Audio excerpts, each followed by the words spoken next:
Sama mungkin yang setuju undang-undang tadi ya tentang rumah tangga, kalau istri gak mau dikumpuli tetap dipaksa, nanti suaminya bisa dilaporkan ke pengadilan gitu.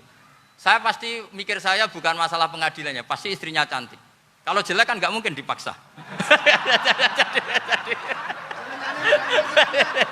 Ini ketularan.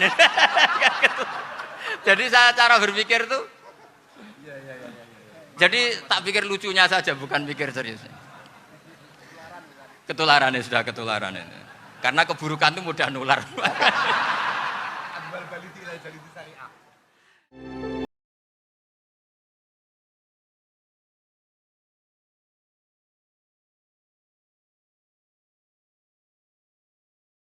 Assalamualaikum warahmatullahi wabarakatuh. Bismillahirrahmanirrahim. Allahumma sholli wa sallim ala sayyidina Muhammadin wa ala alihi washabbihi asma'in nama ba'du. Sedanten ingkang kula hormati wabil khusus teman bapak kula Kiai Haji Agus Ali Masyuri. Beberapa kiai yang tanpa ngurangi rasa hormat, saya hormati semua. Ini ada beberapa Gus. Ini saya ngaji insyaallah 1/4 jam. 1/4 jam nanti yang menghisap Gus Kausar berapa Gus? 10 menit. 10 menit. Begini, sebetulnya saya membela semua umat Islam itu ahlul jannah. Karena saya ini ibarat marketing. Kalau orang Kristiani itu kan setiap orang mati sudah tenang bersama Bapak di surga. Jadi kampanye itu menarik sekali. Sementara kita sudah kiai, sudah imam masjid, sudah ulama, masih saja dikhawatirkan su'ul khotimah. Ini kalau kampanye ini tidak imbang, ini nanti saya takut kalah. Makanya saya bilang pokoknya semua orang mukmin itu ahlul jannah. Karena memang asli hadisnya seperti itu, man qala la ilaha illallah dakhalal jannah. Bahwa kemudian ada beberapa kiai yang mungkin wataknya itu pesimis, kemudian bikin sekian aturan-aturan yang sebetulnya itu cerminan dari pesimisnya, terus akan-akan masuk surga itu susahnya bukan main. Nah itu saya tidak setuju, karena tadi pasti kalah dengan kampanye sebelah yang setiap orang mati dibilang sudah tenang bersama Bapak apa? Di surga. Jadi ini penting. Terus kedua saya bilang agama ini sudah begitu baik, masa kunci surga sudah dibocorkan, miftahul jannah la ilaha illallah. Masa sudah pegang kuncinya nggak jadi masuk surga, itu kan aneh. Ya sudah masuk saja, tapi tidak usah minta bantuan saya, masuk aja, kan sudah pegang kuncinya. Terus ketiga, kenangan terburuk saya ketika jadi kiai itu gini, saya ada beberapa guru SD datang ke saya, ini agak-agak masalah besar. Gus boleh nggak buka ujian nasional yang masih disegel? Semua guru bilang nggak boleh, itu kriminal kan. Ada satu guru yang bikin analogi agak kacau. Boleh saja. Wong ujian di kuburan saja dibocorkan para kiai nggak apa-apa. Itu.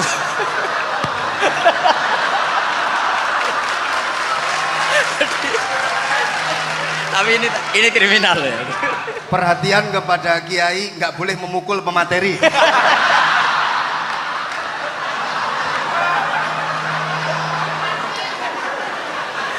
Jadi tentu itu analogi yang salah kan. Marrobuka kan, Tuhan kamu siapa, nabi kamu. Tuhan kamu siapa, nabi kamu siapa, imam kamu siapa. Ini kan sudah dibocorkan oleh para kiai. Artinya apa? Nak raiso jawab kebablasan gitu. Terus guru ini berpikir kalau ujian akhirat sekrusial itu saja bisa dibocorkan, kenapa ujian nasional tidak boleh? Tentu ini kias yang salah, saya tidak ngajari seperti itu. Tapi saya ngajari ke kalian betapa mudahnya masuk surga. Kunci jawaban sudah dikasih, kunci pintu masuk sudah dikasih. Kok sampai tidak masuk, ini kebablasan.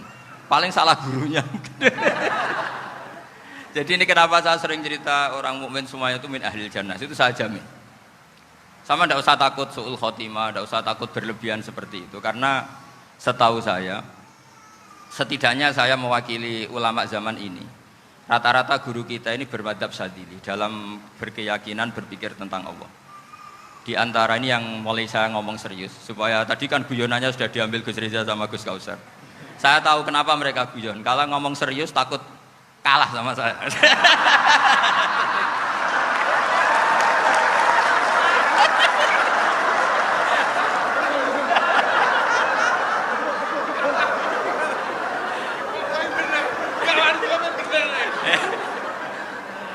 Karena saya ini sudah terkenal pemikir serius, jadi artinya itu satu kepintaran mengalihkan. Ya, oh ya, sudah itu satu kecerdasan. Tidak hanya ngalim tapi butuh cerdas. Betul cerdas. Jadi itu bukti beliau-beliau ini cerdas itu. Saya berpikir begini, ini madhab Sadili. Kita semua tentu Sadili karena kita semua ngaji kitab Hikam. Kita tahu kitab Hikam itu muridnya Abul Abbas Al-Mursi. Abul Abbas Al-Mursi muridnya Syekh Abil Hasan apa? Asy-Syadzili. Saya masih ingat betul makalah itu dan saya ulang-ulang. Setiap saya ngajar di sarang saya ajarkan itu. Kilali kata Abul Hasan Asy-Syadzili, saya pernah dapat hatif, dapat semacam ilham. Apa makna min syarril waswasil khannas? Itu kata beliau dijawab oleh hatif itu. Hatif itu nggak perlu diterjemah tadi ada karena tadi diajarin itu. Apa yang dihidupkan itu nggak perlu dijelaskan. kata hatif tadi, waswasun yadkhulu bainaka wa baina habibika. Yunsika altofahu alhasanah wa yudzakiruka af'alaka asai'ah wa yukassiru indaka dzatas shimal wa yuqallilu indaka dzatal yamin liya'dila bika an husnidzanni billah ila su'idzanni billah. Jadi yang dikatakan waswas adalah kamu digiring untuk hanya ingat sisi-sisi kamu yang negatif, dilupakan bahwa Anda punya sisi-sisi yang positif. Misalnya seperti ini, mungkin secara fikih tadi banser-banser tegas, wah ini masalah lelaki perempuan dipisahkan gini-gini. Tapi kenapa Ghazali bilang ya sudah gini gak apa-apa. Sebetulnya ada rukhsah itu karena ini di depan umum. Yang paling pantangan Nabi itu la yakhluwanna rajulun bimra'atin. Ini ada yang menjaminnya gitu. Malah khawatir saya di sini dipisah tapi setelah berduaan nggak bisa. Jadi toleransinya karena ini di depan umum. Itu masih ada toleransinya. La yakhluwanna rajulun bimra'atin. Begitu juga ketika kita dosa, misalnya kita dosa. Orang Islam setiap dosa itu pasti ingat salahnya, kemudian istighfar. Dan ketika satu kebaikan dibandingkan keburukan, itu kata semua ulama, karena sayi'ah itu bernilai 1, kebaikan bernilai apa? 10. Itu masih surplus berapa? 9. Jadi itu cara berpikir Abul Hasan Asy-Syadzili. Kenapa kamu harus berpikir positif tentang Tuhan? Sekali berpikir tentang negatif, itu bahaya betul. Misalnya begini, kamu berpikir tak rewangi jadi kiai, sujud, rukuk, ternyata aku tetap mlebu neraka. Gunane apa? Itu menurut saya kan nggak punya akal. Sujud itu satu kelaziman menghamba kepada Allah. Normalnya seorang hamba itu ya sujud. Kemudian gara-gara kamu ingin masuk surga, terus logika kamu dibalik. Gunanya apa saya sujud? Ternyata saya masuk neraka. Itu pertanyaan yang benar-benar bodoh dan itu menjadikan Allah benci. Logikanya dibalik begini. Ini saya ngomong serius karena ini bentuk kemenangan saya ini bentuk kemenangan saya. Saya berkali-kali ngomong di kota pelajar di Jogja karena banyak pengujinya juga. Bukan sekedar pendamping tapi penguji. Banyak yang profesor, bukan sekedar dokter, banyak yang profesor. Jadi biar ini dok. Begini. Saya pernah ditanya sama seorang dosen, Gus, saya ini ngaji hadis banyak, tapi ada yang saya tidak paham, yaitu mangkola la ilaha illallah dakhalal jannah, ada kalimat wa in zana wa in saraka. Meskipun pernah zina, pernah maling. Ini kan seakan-akan mentoleransi perzinaan dan pemalingan. Terus saya bilang, oh makna hadis itu seperti ini. Jadi kebenaran absolut, kebenaran yang mutlak itu tidak akan terganggu oleh status perilaku seseorang. Saya berkali-kali memberi contoh. Orang yang ditangkap KPK akan bilang 1 tambah 1 2. KPK-nya juga bilang 2. Rivalitas dalam politik, Pak Prabowo ya bilang 2, Pak Jokowi juga bilang 2. Orang yang zaniyah, yang lonte pun akan bilang 2. Muftinya juga bilang 2. Ketua MUI-nya juga bilang 2. Artinya gini, kebenaran yang absolut adalah kebenaran yang siapapun akan meyakini seperti itu. Seperti 1 ditambah 1 2. Kamu punya musuh bilang 2. Kalau ibu-ibu ini punya maru ya marunya bilang 2 tadi tambah mama. Enggak tahu saya terjemahnya apa tadi. Nah, kebenaran yang absolut itu kebenaran yang siapapun pasti mengakui. Dan uniknya begini, saya pernah ngaji acara himmah, acara pondok sarang di Demak. Kalau kamu bilang 1 ditambah 1 menjadi 2, untuk mengatakan 2 itu kamu butuh hadiah enggak? Mereka semua jawab enggak. Kita semua juga saja mengatakan tembok itu putih. Kenapa? Karena memang putih. Kita mengatakan 1 tambah 1 2 karena memang kita tanpa presentasi dapat hadiah, dapat penghormatan. Kenapa untuk mengatakan Allah itu Tuhan, kita butuh surga? Memangnya kalau tidak ada surga, Allah tidak jadi Tuhan? Ini problem orang soleh-soleh yang terlalu pesimis. Makanya nanti orang-orang soleh itu masuk surganya berat. Tapi kalau orang alim lebih gampang kira-kira seperti itu. Iya, karena kan imannya lebih bagus. Dalam hadis qudsi, Allah ini yang dibuli orang-orang soleh. Laulam akhluk jannatan wala naron alam akun ahlan an uto'a, dalam hadis qudsi itu. Kalau saja saya tidak menciptakan surga dan neraka, apa saya tidak jadi Tuhan yang perlu ditaati? Apa kalau kamu tidak saya kasih uang 1 juta terus bilang 1 tambah 1 11? Enggak kan? Tetap bilang berapa? 2. Kalau kebenaran absolut yang 1 tambah 1 kamu bilang 2 meskipun tanpa mendapat hadiah. Kenapa untuk bilang Allah Tuhan kamu butuh hadiah surga? Itu kan serah ikhlas belas. Makanya saya terus mengajarkan ikhlas. Ikhlas itu bisa dilatih dengan akal, dengan pikiran, bil ilmi lah. Harus dilatih. Nah di sini ini momen atau makna yang mestinya harus difahami wa inzana, bahwa kalimat ini sah meskipun dilafatkan seorang yang pernah zina. Sama seperti 1 tambah 1 2 sah, diucapkan siapa saja sah. Dan siapapun akan mengucapkan itu secara ikhlas. Ini penting saya utarakan. Sehingga setelah ada firqah-firqah takfiri yang mengatakan orang megang keris itu syirik, ke kuburan syirik, ini syirik. Itu salah besar. Salahnya adalah tadi kalimat-kalimat atau kebenaran-kebenaran absolut ini sudah jadi sibghatullah man ahsanu minallahi sibghah. Kalimat ini begitu absolut di hatinya orang mukmin. Sehingga ketika terganggu oleh hal-hal yang adat istiadat kayak pegang keris, kayak apa, ini tidak mengganggu. Tetap kualitas iman ini di atas keyakinan adat membawa apa keris. Kalau orang membawa keris menjadi syirik karena percaya sama makhluk. Orang misalnya kejawen kalau nggak bawa keris nggak nyaman. Orang kota itu kalau nggak bawa ATM juga nggak nyaman. Itu tidak dihukumi syirik. Kamu pergi lupa bawa HP nyaman enggak? Enggak, kenapa enggak dihukumi syirik?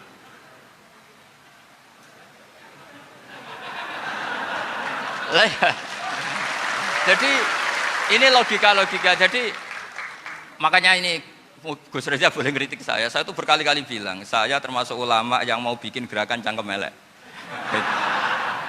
Karena nanti kalau saya nisbatkan ke Rasulullah itu tidak pantas, karena Nabi ahsanan nasi khalqau wa khuluqa. Tapi saya siap jadi bempernya Rasulullah Shallallahu Alaihi Wasallam. Pernah ada diskusi di Jakarta, ini kisah nyata. Apa dalilnya setelah sholat salaman? Mana hadisnya?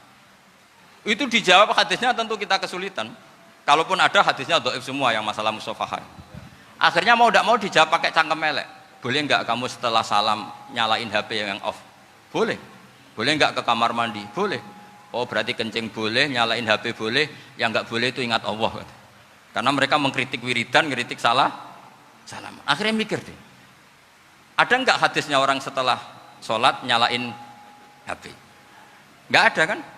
Tapi mereka nyalain HP enggak hambatan, tapi untuk salaman masalahkan. Ke kamar mandi boleh, tapi untuk wiridan enggak boleh. Akhirnya mereka sadar, oh iya. Lama-lama dibisi gini yang kelompok itu, kamu itu korban aliran supaya kamu gak ingat Allah, ingatnya HP-nya. Sehingga orang wiridan kamu kritik, orang nyalain HP tidak kamu kritik. Itu kelompok itu adalah kelompok orang-orang yang supaya orang Islam itu lupa Tuhannya. Itu gerakan cangkem elek, tapi jadikan orang sadar. Jadi ini penting. Jadi kalau kamu tidak bisa bela agama dengan jalan yang lurus karena tidak bakat gitu, nggak apa-apa pakai cangkem elek tadi, karena nggak mungkin gerakan ini dinisbatkan kepada Rasulullah Shallallahu Alaihi Wasallam. Kalau soal sanad, saya punya sekian sanad tentang itu, tapi tidak usah kamu ikuti. Ada orang tanya, ya Pak Kiai, kalau setan dibakar di neraka panasan enggak? Ya panasan. Lo kan setan dari api, ngapain harus panasan? Kan materinya sama. Terus Kak Kiai tadi nggak kesulitan, dia ngambil pasir, disawur di wajahnya. Wah sakit Kiai, kamu kan dari tanah, kena tanah kok. Jadi itu ada sekian, artinya gini ya, kalau kesulitan jawab pakai baik-baik ya sudah pakai cangkem elek itu aja karena. Nah, tapi tentu kan gerakan ini tidak mungkin dinisbatkan kepada para nabi.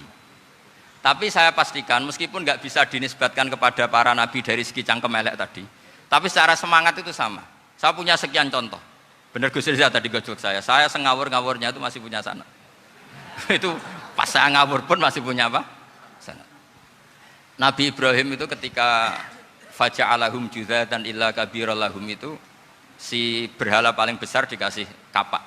Ketika mereka geger, ini siapa yang berhala-berhala kecil? Kata mereka, sami'na fata yadhkuruhum yuqalu lahu Ibrahim. Ya kira-kira Ibrahim lah gitu. Terus setelah Ibrahim didatangkan, siapa yang melakukan ini semua? Ini jawaban Nabi Ibrahim, bal fa'alahu kabiruhum hadza. Ya tanya yang bawa pedal, saya kan tidak bawa. Terus kata orang-orang, otak kamu itu di mana? Masa berhala disuruh nanya, kan nggak bisa ngomong. Ibrahim kembalikan, uffil lakum walima ta'buduna min dunillah. Lalu otak kamu di mana? Sudah tahu nggak bisa ngomong kok disembah gitu. Itu ada kata uffin loh. Uffin itu kalau diterjemah kira-kira ya agak-agak jancuk gitu. Kira-kira ya kira-kira seperti itu. Jadi Sekarang dalilnya jancuk apa Gus? Bahkan juga biasa kalau misalnya saya kira sudah gimana? Jancuk itu dari daksu, dak tinggalkanlah suan perkara sing elek. Krono ilate wong Surabaya kakean rawon, akhirnya ngomongnya jancuk.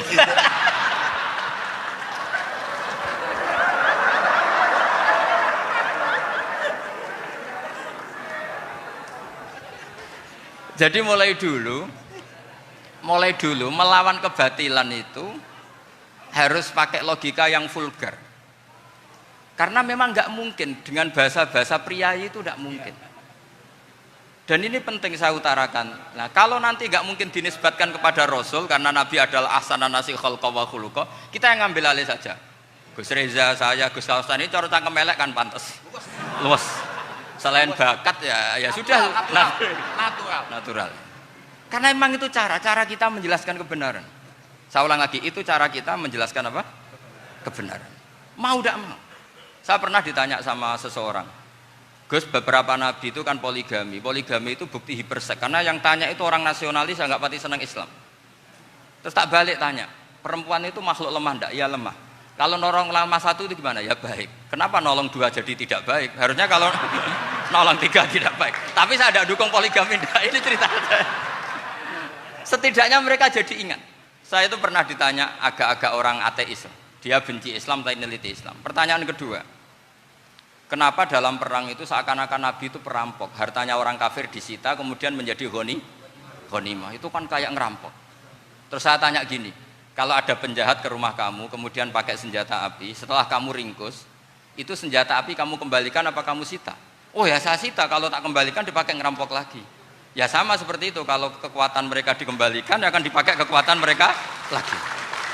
Jadi, ya lagi-lagi ini kemenangan orang serius. Karena nanti guyonnya sudah dintekno sama Gus Safa sama Gus Riza. Nah, kenapa saya ngajar begitu rileks, begitu santai? Karena pikiran saya sederhana. Fa innal uqula muttarratun ila qabilil haq. Akal sehat pasti dipaksa menerima apa? Kebenaran. Sehingga kebenaran itu tidak usah kamu ngomongkan secara serius, tidak perlu. Kebenaran itu mudah diterima. Saya itu pernah ngaji berkali-kali di Jogja di mana-mana sampai ada buku seorang dokter nulis tesisnya itu bangga lagi menjadi muslim setelah ngaji saya itu. Karena saya menerangkan itu ringan. Orang Islam itu harus mencintai Allah. Ciri utama cinta itu tidak tegang, rileks. Saya bilang begini, kalau kamu pernah 1 tahun digratisi orang rumah, makanan, kamu kira-kira itu mudah nggak mencintai orang yang berjasa sama kamu minjemin rumah dan kasih makan gratis? Mudah kan? Apalagi kita ini mudah mencintai orang yang minjemin mobil 1 tahun, ngasih rumah 1 tahun, apalagi selamanya. Kenapa kita tidak mudah mencintai Allah yang memberi kita bumi, air, oksigen, semuanya kita dikasih Allah? Akhirnya mereka mikir, wong mencintai seseorang yang ngasih dalam durasi 1 tahun saja mudah, apalagi mencintai Allah yang ngasih kita tanpa batas. Itu disebut walladzina amanu asyaddu hubbal lillah. Orang mukmin itu mudah sekali mencintai Allah. Caranya dilatih tadi. Kita mudah mencintai orang yang berjasa sama kita. Kenapa tidak mudah mencintai Allah yang tentu jasanya lebih besar? Nah, karena akhir-akhir ini banyak orang yang terlalu nazir, terlalu apa? Kata Nabi kan basyiru walatu nafiru yasiru walatu as siru. Sehingga saya bikin gerakan. Pokoknya semua orang mukmin pasti masuk surga. Nanti soal ada kesalahan-kesalahan kecil yang menjadikan orang su'ul khotimah itu sifatnya kehati-hatian. Jangan menjadi hukum. Hati-hati itu tidak menjadi hukum. Kalau kamu nyupir hati-hati itu bukan berarti pasti kecelakaan, enggak. Hati-hati itu ya hati-hati saja, tidak menjadi hukum. Ini penting saya utarakan karena kubu sebelah kampanyenya sudah tadi, setiap mati mesti tenang bersama Bapak di surga. Sementara kita mau kampanye, kamu sholat tidak mesti diterima, haji tidak mesti diterima, jadi kiai tidak mesti masuk surga. Coba kalau kita kampanye gitu terus, yang mau jadi muslim itu siapa? Jadi ini sudah tak perhitungkan matang-matang, saya milih macam seperti itu. Ya ini saya pikir sudah, ini pembandingnya supaya punya waktu. Saya suka sekali. Nah ini yang sesi terakhir ya, sesi terakhir. Saya akan cerita fikih karena Nyun sewu Gus, ada iklan sebentar dari ibu-ibu, pentolan mic kurang dekat ke mulutnya Gus Baha. Sehingga suaranya tidak terdengar sampai ke belakang. Oh, gitu, pentolannya didekatkan Gus ke gitu. mulutnya. Ini kalau ngomong konotasinya itu mesti nyerempet. Sudah apa ya? Sudah ahlinya di situ. Ya malah ada di situ.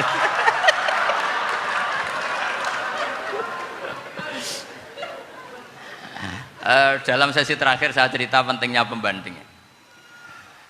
Imam Rafi'i itu yang ngarang kitab Muharrar. Kitab Muharrar ini adalah ringkasan dari kitab Al-Wasit. Al-Wasit itu karangannya Imam Ghazali. Al-Wasit sendiri ini khas ngaji NU, karena NU maknanya Nahdlatul Ulama, gerakan para ulama. Jadi kalau nggak ngerti alim-alim seperti itu ya ada NU. Sebenarnya sampai itu pasnya Nahdlatul Ummah, gerakan umat. Tapi kan sudah jadi partai politik Nahdlatul Ummah. Karena yang katakan NU itu Nahdlatul Ulama, gerakannya para ulama. Imam Rafi'i itu berpendapat sujud itu cukup pakai batuk, pakai jidat. Itu dalam kitab Muharrar. Wal asoh anna sujud yasihu mau cukup biwat iljabah. Ketika Imam Nawawi mentasih kitab Muharrar namanya Minhajut Thalibin, itu mengkritik Imam Rafi'i. Kata beliau sujud itu untuk sah harus melibatkan 7 anggota karena berdasar hadis umirtu an asjuda ala sabati a'zumin, yaitu al jabhah wal yaden warubaten wal qadamen, yaitu jabhah 2 tangan, 2 lutut dan 2 qadamen. Akhirnya saya ngecek di kitab asli, Imam Rafi'i termasuk Ashabut Tarjih dan Imam Nawawi. 2 orang ini khilaf. Kan nggak mungkin kita sebagai musahihnya, karena yang khilaf ini 2 ulama besar, satu Imam Rafi'i, satu Imam siapa? Nawawi. Kita tidak bisa hanya ngikuti Fathul Mu'in yang mengatakan idaktalafan Nawawi war Rafi'u kudiman Nawawi, tidak bisa, karena Imam Nawawi ini sering nginduk sama kitabnya Imam Rafi'i karena senior Imam Rafi'i. Setelah saya cek di kitab kitab asli Mamba ya, satu sumbernya semua mazhab apa? Syafi'i. Ternyata Imam Syafi'i nak ngedikan hanya begini. Wa uhibbu, saya suka setiap orang Islam sujud itu melibatkan 7 anggota karena itu aman, pasti sah. Tapi wayah tamilu kata beliau, tapi mungkin saja sujud hanya watul jabah itu sah. Kenapa kata Imam Syafi'i? Liqaulihi sallallahu alaihi wasallam atau li du'aihi apa sallallahu alaihi wasallam fi sujud sajadalaka wajhi wa sam'i wa basari. Nabi ketika sujud itu hanya berdoa, ya Allah sujud kepada engkau wajhi wa sam'i wa basari. Nabi tidak menyebut wayadi warubati wa qadam. Sehingga saya berkali-kali bener kata Gus, saya ini pembela umat sing sujude 7 anggota ya tak lem pantes dadi Rais Suriah. Itu. Yang sujudnya batuk tok ya tetap sah ngikuti mazhabnya Imam Rafi'i. Meskipun itu tidak saya anjurkan. Tentu tidak saya anjurkan. Alasannya Imam Syafi'i tadi, Rasulullah pernah berdoa dengan kata-kata sajadalaka wajhi, bukan diteruskan wayadi warubati wakoda. Sehingga fal khilaf huna bakin ala khiddati kalau dalam bahasa fikih. Khilaf biar tetap sesuai aturan khilaf masing-masing. Enggak perlu kamu menggugurkan pendapat Rafi'i yang mengesahkan sujud hanya pakai jabah. Ini penting karena tadi seperti saya katakan, yang sujud anggota pitu ya masuk swarga mergo pintere, sing nganggo bathuk tok yang mlebu swarga mergo gobloke tadi, karena aksaru ahlil jannah al-bulhu. Nah ini madhab saya. Jadi saya itu ingin umat Islam itu baik-baik saja. Iya betul. Madhabin jenengan. Ya. Karena enggak Karena tidak mungkin lah kita tidak bela Islam di zaman akhir, tidak mungkin, karena di kubu sebelah kampanyenya sudah seperti itu. Kalau kita ngomong ikhtiyat, kiai ra mesti mlebu swarga, sing salat ngethuk ra mesti husnul khotimah, wah akan jadi repot. Saya ini pengagum teori ikhlas, dilatih bil ilmi, saya ulang lagi, dilatih bil ilmi.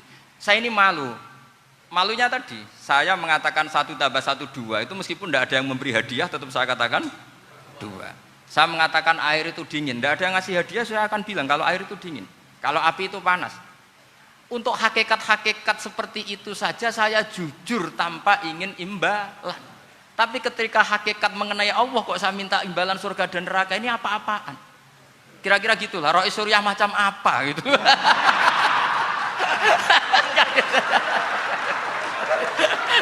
Ya saya kira demikian. Assalamualaikum warahmatullahi wabarakatuh. Waalaikumsalam warahmatullahi wabarakatuh.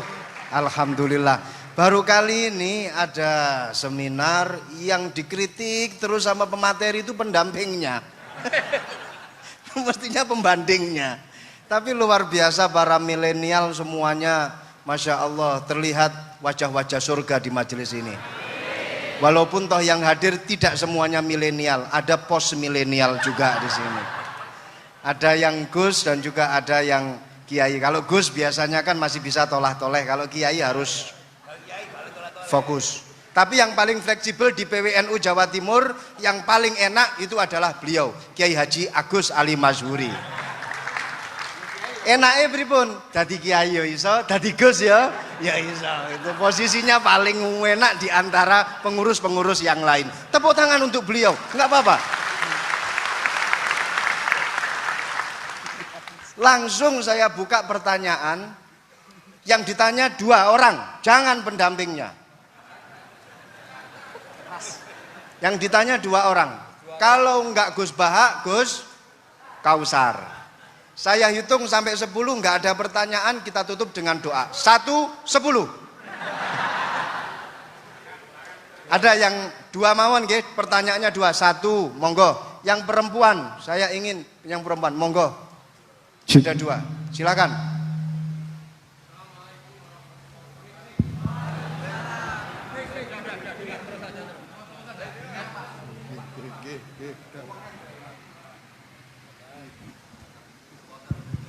Bismillahirrahmanirrahim. Assalamualaikum warahmatullahi wabarakatuh.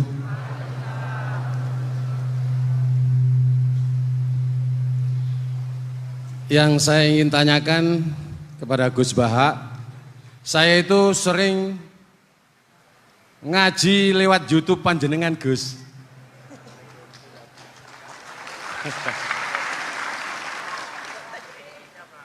Insya Allah ilmu saya tambah walaupun tidak banyak. Yang saya tanyakan, nopo ilmu kula niki barokah? Yang pertama, karena saya ngaji lewat YouTube panjenengan, saya tidak izin. Untuk itu hari ini saya izin panjenengan, mudah-mudahan ilmu ingkang saya dapat dari panjenengan niku saged barokah niku Gus. Terima kasih. Wassalamualaikum warahmatullahi wabarakatuh. Waalaikumsalam warahmatullahi wabarakatuh. Langsung mawon Gus nggih, yang satunya dulu. Siapa aja? Oh gitu. Monggo Gus. Itu tetap barokah dan kebaikan itu mah nggak perlu minta izin. Kalau kebaikan minta izin jadi repot. Jadi kalau dalam kitab fikih disebut iktifaan bil idzni syar'i, karena syara akan selalu memberi izin sama kebaikan. Itu udah hanya masalah YouTube sampean. Tadi melihat wajah Gus Ali ibadah, pamit dulu. Nanti kalau ada orang alim lewat mau lihat juga pamit dulu. Lama-lama mau baca sholawat, ya Rasulullah pamit dulu mau baca sholawat. Jadi semua kebaikan itu cukup iktifaan bil idzni syar'i. Ya jelas ini ya. Oke, terima kasih. Jangan lupa pulsane tuku dhewe lek ndelok YouTube. Wifi-nya juga jangan nyolong. Harus passwordnya izin kepada yang punya wifi. baru nanti 100% barokah. Mbak yang belakang bisa berdiri, yang mau tanya tadi. Ya, silakan. Bismillahirrahmanirrahim. Assalamualaikum warahmatullahi wabarakatuh. Mohon izin Yai Gus, saya di sini mau tanya, selain sebagai pelajar santri, saya juga sebagai seorang mahasiswi di salah satu universitas di Surabaya. Yang saya tanyakan sebagai pemuda milenial, kita semua tahu bagaimana keadaan demokrasi negara Indonesia saat ini. Yang saya tanyakan, bentuk dari hubul waton minal iman. Hubul waton di sini, bolehkah saya sebagai seorang mahasiswi menyuarakan pendapat saya, berjuang bentuk ijtihad demi keadilan berupa demonstrasi?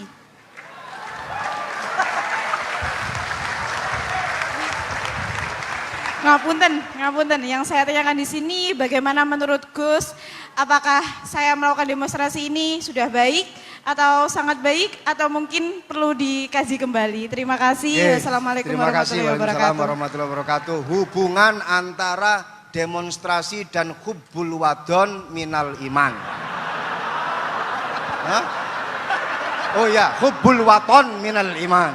Monggo Gus.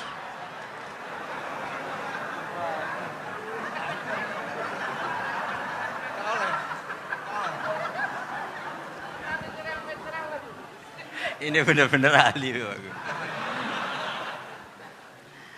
Begini kan, demonstrasi itu kan makna pokoknya itu kan apa?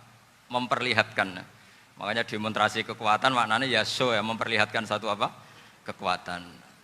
Sehingga kalau dalam Islam itu ya fleksibel, asal itu tidak merugikan orang lain, tidak anarkis, tidak mandorot bagi kelompok lain tentu boleh. Bahkan kalau tidak apa? Menyuarakan suara kita tentu dengan cara-cara yang tetap islami ya, itu malah kita disalahkan karena berarti tidak ikut bertanggung jawab terhadap proses bernegara, tapi tentu disuarakan secara konstitusional dan secara baik. Kemarin pas demo di Jogja yang rame itu masalah rancangan KUHP itu, rektor UI juga ketemu saya, pamit Gus mau demo ya tapi yang baik dan sopan karena begini ya, di Quran itu ada ayat walau la daf'uhinna sab'atuhum bi ba'dil fasadatil ard. Jadi kekuatan manapun itu harus dikontrol. Tentu kontrol itu macam-macam. Tapi tentu saya ulang lagi, jangan anarkis, jangan melakukan sesuatu yang kontraproduktif. Jadi menurut saya pernah ditanya, Gus kalau pemerintah itu didukung 90% rakyatnya bagus enggak? Ya bagus, berarti presidennya hebat, didukung mayoritas rakyat. Kalau hanya 55 ya bagus. Presidennya biar tahu, biar hati-hati karena dipilih separuh lebih sedikit gitu. Lah kok bagus semua? Ya emang harapan kita sama Allah semuanya baik semua kata saya gitu. Jadi susahnya apa sih kita melihat sesuatu itu, asal agama ini kan gampang, asal tidak maksiat itu baik. Asal gak maksiat itu baik. Makhuyira Rasulullah bina amroini lakhtaro aisarohuma malam yakun isman. Jadi demo itu bukan, nah kalau demo yang diharamkan sebagian fatwanya ulama tentu yang maknanya yang anarkis. Kalau yang dihalalkan tentu maknanya yang tertib. Itu biasa dalam hukum fikih. Rasulullah ngendikan A, mahmalnya seperti ini. Rasulullah ngendikan B, mahmalnya seperti ini. Karena kadang ngendikanin Nabi cara zahir itu berlawanan. Misalnya Nabi ditanya, amal paling baik apa ya Rasulullah? Nyaur utang gitu. Karena biasa yang ngemplang mungkin yang tanya itu tukang. Tapi kadang Nabi jawab birrul walidain. Kadang jawab as-sholat li awwali waktiha. Karena penanyanya ini beda. Nggak tahu sholat. Gimana? Cinta pun nggak tahu sholat. Ya, cinta kok ora tahu sholat kata beliau. Kan gitu. Jadi ini penting saya utarakan karena zaman Nabi itu ya biasa Nabi misalnya ngendikan sesuatu itu. Terus ada juga sahabat yang memperlihatkan pendapatnya. Tapi tidak niat bantah. Masyhur itu dalam tarikh. Saya beri contoh yang masyhur itu. Nabi pernah sholat duhur itu 2 rakaat. Sebagian riwayat mengatakan asar, tapi yang lebih kuat itu duhur. Setelah 2 rakaat Nabi sholat, itu akabirus sahabat papan atas itu sudah ada yang ngendikan karena mereka sopan semua, tahu etikal. Setelah Nabi pulang sudah dekat pintu, ada sahabat yang berdiri. Ya Rasulullah, aku siroti sholatu amnasita. Ini sholat model kosor, apa engkau lupa? Tapi sahabat yang nggak tanya, ini niatnya malah lebih agak-agak buruk. Baguslah kalau sholat terbaru 2, berarti besok ya 2. Karena pakai teori nasah mansuh, berarti hukum itu pakai yang terbaru. Jadi gayanya tidak tanya tapi lebih sama. Mungkin yang setuju undang-undang tadi ya tentang rumah tangga, kalau istri nggak mau dikumpuli tetap dipaksa, nanti suaminya bisa dilaporkan ke pengadilan gitu. Saya pasti mikir saya bukan masalah pengadilannya, pasti istrinya cantik. Kalau jelek kan nggak mungkin dipaksa. Ini ketularan ya. Jadi saya cara berpikir tuh, jadi tak pikir lucunya saja, bukan pikir seriusnya. Ketularan ya, sudah ketularan ini. Karena keburukan itu mudah nular. Akhirnya Nabi kembali lagi, enggak, kullu dzalika lam yakun, semua itu enggak terjadi. Tapi Nabi sebagai orang yang sangat, ya sebenarnya enggak boleh dibahasakan sangat demokratis, sangat bijak. Nabi kembali lagi ke mimbar terus tanya, ahakun maqalahu dzulyaten, apa betul yang dikatakan dzulyaten tadi? Kata sahabat semua, betul ya Rasulullah, tadi engkau sholat hanya 2 rakaat. Nabi kemudian takbir lagi, meneruskan 2 rakaat terus salam. Artinya kalau demonstrasi itu dengan makna mengutarakan pendapat dengan cara yang dijamin konstitusi, ya itu kan normal-normal saja, nggak ada masalah. Saya pernah derekno bapak, itu ada pertanyaan yang benar-benar mengusik saya. Ada orang miskin datang ke bapak, Pak Yai, jadi wong melarat itu ra enak. Sajane ya wis suwe dadi wong melarat ra enak. Itu pas Ramadan. Kenapa kata bapak? Bapak saya itu teman akrabnya Gus Ali, senengannya ya guyon, mau meninggal aja masih guyon. Bapak itu guyon terus. Kenapa ya? Sudah puasa nggak makan, buruh orang, macul itu kan berat. Mau istirahat nggak boleh karena buruh orang. Enak jadi wong sugih puasa diam di rumah gini-gini terus. Terus kata bapak saya gini, enak wong melarat. Jadi wong sugih nak puasa berat. Kok sakit ya? Esok mangan pecel, awan rawon. Enggak sore sidik sate. Jadi yang harus ditinggalkan itu banyak. Nak sampean kan biasa meninggalkan itu semua. Semenjak itu dia, oh iya, nak ngono podo-podo abot. Jadi hasutnya pada orang kaya terus nggak ada. Nah ini pentingnya ilmu. Jadi pentingnya pendamping tadi itu. Setelah diberi jelasan, oh maturuni ternyata podo-podo abot gitu. Dia nggak tahu susahnya jadi orang kaya. Ya sama seperti tadi. Ya saya puasa. Kerja gini-gini bojo sitok elek terus dari yang bojone 4 cantik semua abot aku. Karena harus ninggalkan 4 yang cantik tadi yang bisa menghidupkan tadi itu. Itu kan juga demonstrasi, artinya mengutarakan apa yang, jadi itu saya pikir seperti itu. Ya ini pokoknya gitu aja ya. Assalamualaikum warahmatullahi wabarakatuh. Waalaikumsalam warahmatullahi wabarakatuh. Tepuk tangan untuk beliau. Kita doakan semoga beliau sehat walafiat, panjang umur, jembar rezeki.